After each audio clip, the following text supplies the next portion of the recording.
ಹಂಚೆದೆದು ನಾಲ್ಕು ಬಾಣಗಳ ನಿಬ್ಬರಿಗೆ ಮಿಂಚೆಸೆವ ತೆರದಲ್ಲಿ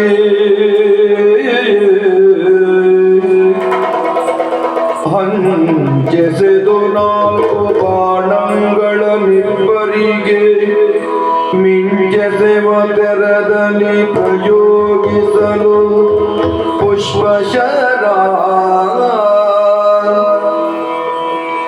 ಅಂಜವಾಗನ ಸರಸ್ವತಿಯರಿಗೆ ಮನದು ಪಲ್ಲಟವಾದುದತ್ತಿದ್ದಲು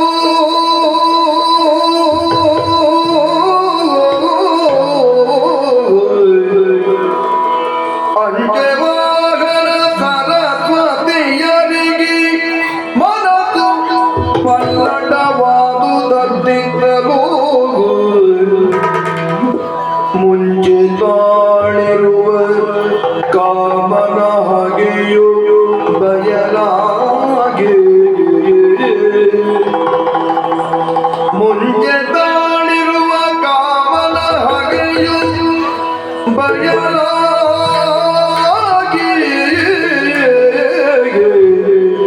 ವಾಂಚೆ ಹತ್ತಿತು ಮಗ ಸಂಭೋಗ ಸುಖ ಬಯಕೆ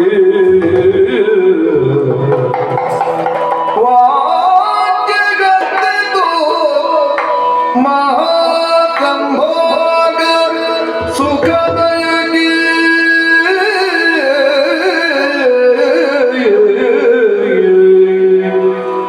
ವಾಚ್ಯಗತ್ತಿತು ಮಗ ಸಂಭೋಗ ಸುಖ ಬಯಗೆ ಮುಂಚೆ ತಾಳಿರುವ ಕಾಮನ ಹಾಗೆಯು ಬಯಲಾಗಿ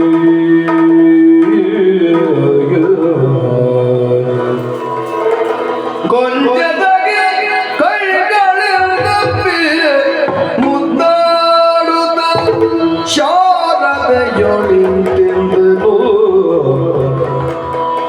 ಗೊಂಚದಗಿ ಕೈಗಳಿಂದಪ್ಪಿ ಮುದ್ದಾಡುತ್ತ ಶಾರದೆಯೊಳಿ ಇಂತೆಂದನು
ಮುದುಗದಿರುವುದೇ ಜಾಣೆ ಮದುವೆ ಬೇಡವೇನಿ ಮುದುಗದಿರುವುದೇ ಜಾಣೆ ಮದುವೆ ಬೇಡವೇನಿ ಮನೆಯ ಭೋಗವಲವು ಮುದುಗದಿರುವುದೇ ಜಾಣೆ ಮದುವೆ ಬೇಡವೇನಿ.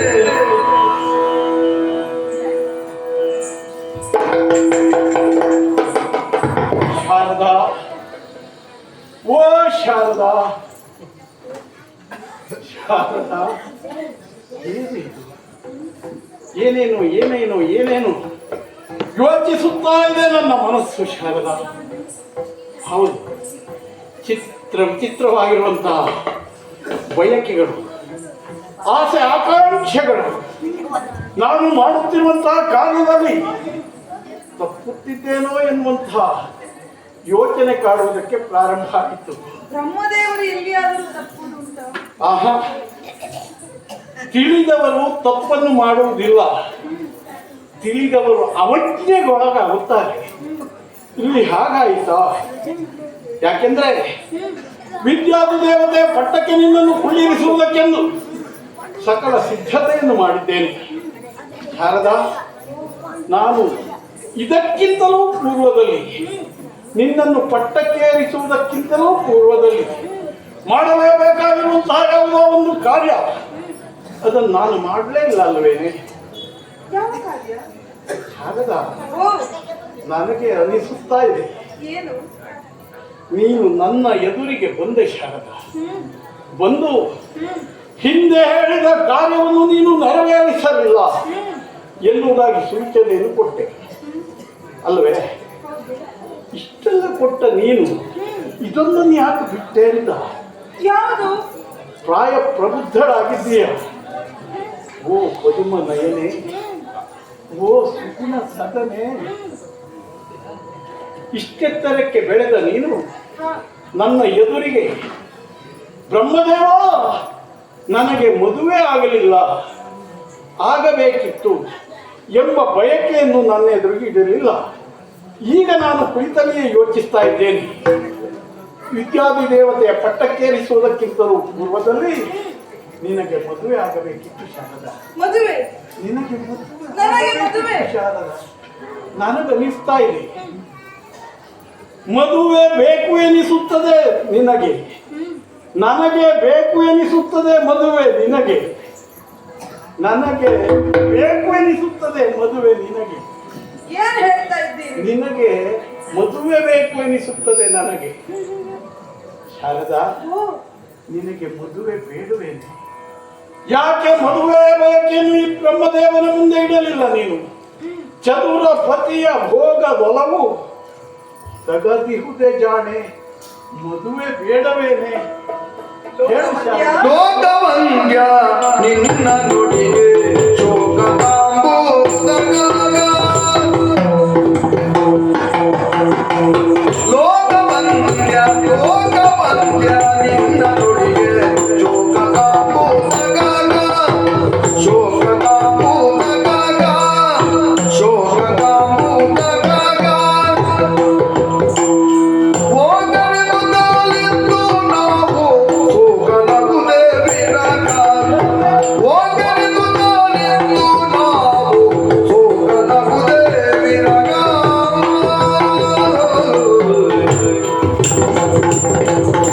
ಹೋಗಲಿರುವುದಲ್ಲಿದ್ದು ನಾವು ಹೋಗಲಗುದೇ ವಿರಗ.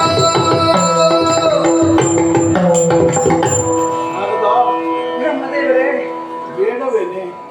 ಮದುವೆ ಬೇಡವೇನೆ ಎನ್ನುವ ಹಾಗೆ ಪ್ರಶ್ನಿಸ್ತಾ ಇದ್ದೀರಿ. ಹಾ ಈ ಪ್ರಶ್ನೆಗೆ ಹಾ ಉತ್ತರಿಸಬೇಕಾ ಹ್ಮ್ ಅಥವಾ ಇನ್ನೊಂದು ಪ್ರಶ್ನೆಯನ್ನೇ ಕೇಳಬೇಕಾ ಎನ್ನುವ ಹಾಗೆ ಗೊತ್ತಾಗುತ್ತಾ ಇಲ್ಲ. ಯಾವ ಪ್ರಶ್ನೆಯನ್ನು ಕೇಳಬೇಕು ಅನಿಸ್ತಾ ಇದೆ? ಮದುವೆ ಬೇಡುವ ಅಂತ ಕೇಳ್ತಾ ಅಲ್ಲ, ಇರುವ. ನೀನು ಇಷ್ಟೆತ್ತರಕ್ಕೆ ಬೆಳೆದು ನಿಂತಿದ್ದೆಯಲ್ಲ, ಹೌದು, ಪ್ರಾಯ ಪ್ರಬುದ್ಧೆಯಾಗಿದ್ದೆಯಲ್ಲ, ನಿನಗೆ ಮದುವೆ ಬೇಡುವ ಅಂತ? ಬ್ರಹ್ಮದೇವರೇ, ಆ? ನಿಮ್ಮ ಕಣ್ಣೆದುರಿನಲ್ಲಿಯೇ ನಾನು ಬೆಳೆದವಳು, ಹ್ಮ್ ಕೃತಮುಖೇನ ನೀವು ಪಡೆದವರು. ಹೌದು. ಬೆಳೆಸಿದ್ದಾದರೂ ಹೇಗೆ? ಹ್ಮ್ ಸ್ನೇಹ ಭಾವದಿಂದ ಬೆಳೆಸಿದ್ದೀರಿ ನೀವು. ಹ್ಮ್ ಅಂತಹ ನಿಮಗೆ ನನಗೆ ಮದುವೆ ಬೇಕು ಅಥವಾ ಬೇಡವೋ ಎನ್ನುವ ಹಾಗೆ ಪ್ರಶ್ನೆ ಎನ್ನುವುದು ಮೂಡಿದೆ. ಹೌದೌದು. ಹಾಗೆಯೇ ಹಾ ಅಂದಿನಿಂದ ಇಂದಿನವರೆಗೆ ನಿಮ್ಮನ್ನೇ ನೋಡಿಕೊಂಡು ಬೆಳೆದವಳು ನಾನು. ಈ ಪ್ರಶ್ನೆಗೆ ನನ್ನದೊಂದು ಪ್ರಶ್ನೆ ಉಂಟು. ಏನು ಪ್ರಶ್ನೆ? ಇಷ್ಟು ಬೆಳೆದ ನನಗೆ ಮದುವೆ ಬೇಡವೋ ಎನ್ನುವ ಹಾಗೆ ಕೇಳುತ್ತಾ ಇರುವ ನಿಮಗೆ ನೀವಿಷ್ಟು ಬೆಳೆದಿದ್ದೀರಿ, ನಿಮಗೊಂದು ಮದುವೆ ಬೇಕು ಅಂತ ಅನ್ನಿಸಲಿಲ್ಲವೇ? ನಾನು ನನ್ನಂತವರು ಅನಿಸಿದಾಗಲೆಲ್ಲ ಮದುವೆ ಆಗುವುದಕ್ಕಾಗುವುದಿಲ್ಲ ಶಾರದಾ.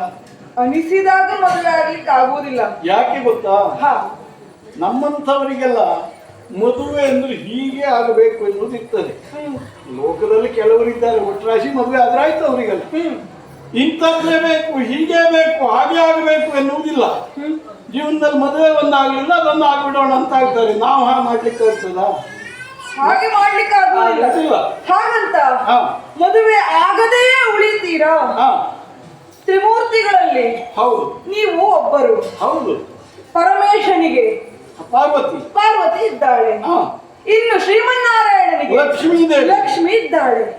ಹಾಗಾದ್ರೆ ಬ್ರಹ್ಮದೇವನಿಗೆ ಯಾರಿದ್ದಾರೆ? ಸದ್ಯಕ್ಕೆ ಯಾರೂ ಇಲ್ಲ. ಎಷ್ಟಾದರೂ ನಿಮ್ಮ ನಂತರದಲ್ಲಿ ನಾನು ಉದ್ಭವಿಸಿದವಳು. ನಿಮ್ಮ ಆಸೆಯಿಂದ, ನಿಮ್ಮ ಉದ್ದೇಶಕ್ಕಾಗಿ ಸಂಕಲ್ಪದಿಂದ ಸೃಷ್ಟಿಸಲ್ಪಟ್ಟವಳು. ಹಾಗಾದ್ರೆ ನನ್ನ ಮದುವೆ ಆಗುವ ಮೊದಲು ನಿಮಗೊಂದು ಮದುವೆ ಆಗಬೇಕು ಅಂತ ಅನ್ನಿಸ್ಲೇ ಇಲ್ಲವಾ? ಅದೇ ಹೇಳಿದ್ನಲ್ಲ, ಅನ್ನಿಸಿತ್ತು. ನಾನು ಮದುವೆ ಆಗಬೇಕು ಅಂತ ಆದ್ರೆ ನಾನು ಮದುವೆ ಆಗುವವಳು, ನನ್ನನ್ನು ಮದುವೆ ಆಗುವವಳು ಹೀಗೆಯೇ ಇರಬೇಕು ಎನ್ನುವ ಕಲ್ಪನೆ ನನಗಿದೆ. ಹಾಗೊಂದು ಕಲ್ಪನೆ ಇತ್ತು ನಿಮಗೆ? ಹೌದೌದು, ಈಗಲೂ ಉಂಟು. ಈಗಲೂ ಇದೆ. ಹಾಗಾದ್ರೆ ಹೇಗಿರ್ಬೇಕು ಅವಳು? ನೋಡು, ಕುತೂಹಲ ನೋಡು. ಮತ್ತೆ ಕುತೂಹಲ ಆಗದೆ ಹೋಗಿತ್ತ? ಹೇಗಿರ್ಬೇಕು? ನಾನು ಮದುವೆ ಆಗಬೇಕು ಅಂತ ಆದ್ರೆ ಎಂತೆಂಥವರನ್ನು ಮದುವೆ ಆಗ್ಲಿಕ್ಕೆ ಆಗುವುದಿಲ್ಲ, ಸಾಧ್ಯವೇ ಇಲ್ಲ. ನಿನ್ನಂಥವರಾಗಿರ್ಬೇಕು, ನಿನ್ನಂಥವರಾಗಿರ್ಬೇಕು, ನಿನ್ನಷ್ಟೇ ಹತ್ರ ಇರ್ಬೇಕು. ಹೌದಾ? ಹೇಗಾಗ್ತದೆ ನೋಡು ಜೋಡಿಯಾಗಿ. ನಿನ್ನ ಮುಖವಾಗಿ ಪ್ರಫುಲ್ಲವಾಗಿರುವಂತಹ ಮುಖವಾದ ಮಂಡಲಾಗಿರ್ಬೇಕು. ಆ ಕಣ್ಣಿನ ಹೊಳಪು ಹಾಗೇ ಇರಬೇಕು. ಈ ಮೂಗು ಎಷ್ಟು ಚೆಂದವೇ ಹಾಗೇ ಇರಬೇಕು. ಆ ಗಲ್ಲ ಒಟ್ಟಾರೆ ಸ್ಥಾನಮಾನದಲ್ಲಿ, ವಿದ್ಯೆ ಜ್ಞಾನಗಳಲ್ಲಿ, ಅಂಗ ಆಕಾರಗಳಲ್ಲಿ, ಲಕ್ಷಣಗಳಲ್ಲಿ, ಎಲ್ಲವುದರಲ್ಲಿಯೂ ನಿನ್ನಂಥವಳೇ ಆಗಿರಬೇಕು, ನಿನ್ನ ಹಾಗೆ ಇರಬೇಕು. ಅಂಥವಳಿದ್ದರೂ ನಾನು ಮದುವೆ ಆಗ್ತೇನೆ. ಈಗ ನಾನು ಉತ್ತರಿಸ್ತೇನೆ. ಈಗ ನೀನು ಹೇಳು, ನೀನು ಯಾಕೆ ಆ ಅಪೇಕ್ಷೆಯನ್ನು ಮುಂದಿಡ್ಲಿಲ್ಲ? ನಿನಗೆ ಮದುವೆ ಬೇಡವೇ?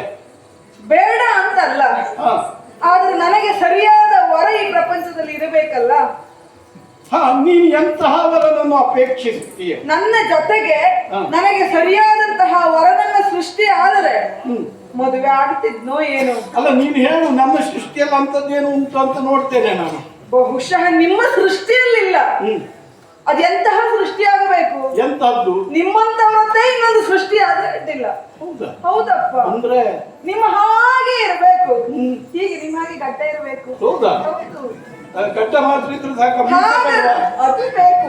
ಮತ್ತೆ ಮೀಸೆ ಇರಬಾರ್ದು, ಗಡ್ಡ ಮಾತ್ರ ಇರಬೇಕು. ಮೀಸೆ ಇರುವವರು ಬಹಳಷ್ಟು ಮಂದಿ ಇರ್ತಾರೆ. ಮೀಸೆ ಗಡ್ಡ ಒಟ್ಟೊಟ್ಟಿಗೆ ಆಕಾರಬದ್ಧವಾಗಿ ನಿಮ್ಮಂತಹ ಜ್ಞಾನವಂತರು, ಪರಮಜ್ಞಾನಿಗಳು ಇಂಥವರು ಪ್ರಪಂಚದಲ್ಲಿ ಎಲ್ಲಿಯಾದ್ರೂ ಸಿಕ್ಕಾರೆ ಹೇಳಿ? ಸರಿ, ಅಂತವರೇ ಬೇಕು, ನಿಮ್ಮಂತವರೇ ಬೇಕಿತ್ತು. ಅಂತಹ ಬೇರೆ ಸೃಷ್ಟಿ ಇಲ್ಲವಲ್ಲ.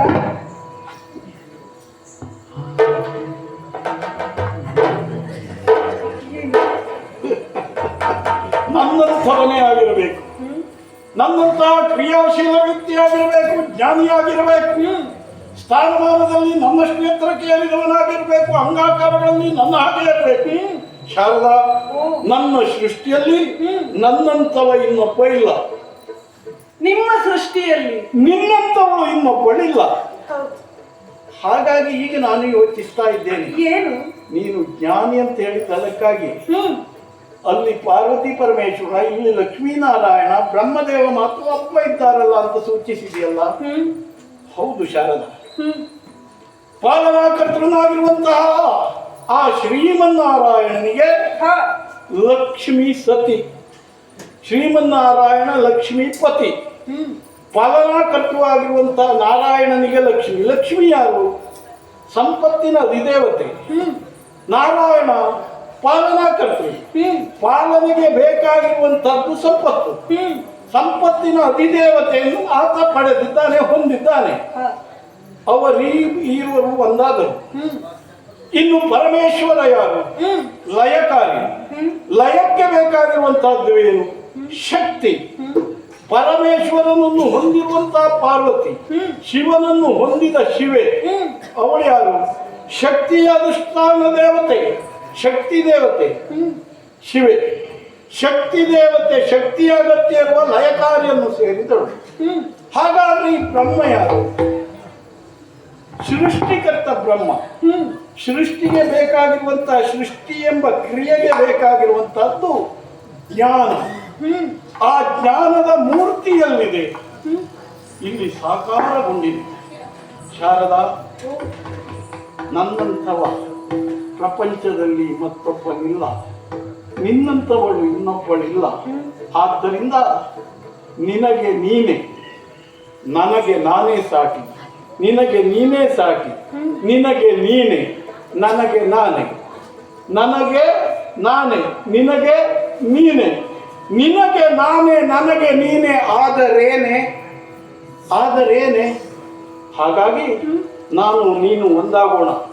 ಲೋಕ ಮುಖದಲ್ಲಿ ಬ್ರಹ್ಮ ಶಾರದೆಯ ಈ ಒಂದಾಗುವಿಕೆಗೆ ಏನು ಹೆಸರು ಕೊಡ್ತಾರೆ ನೋಡೋಣ. ಏನೇ ಆಗಲಿ ಈ ಜ್ಞಾನ ಸ್ವರೂಪಿ ಈ ಕ್ರಿಯೆಯನ್ನು ಸೇರಬೇಕು, ನನ್ನಲ್ಲಿ ಬೇಕು. ಈ ಸೃಷ್ಟಿ ಕಾರ್ಯವನ್ನು ಮಾಡುವಂತಹ ಬ್ರಹ್ಮನ ಜೊತೆಗೆ ನೀನು ಶಾರದೆ, ವಾಣಿ ಹಿರಣ್ಯ ಗರ್ಭರಾಗೋಣ. ಬಾ ಶಾರದ, ಬಾ.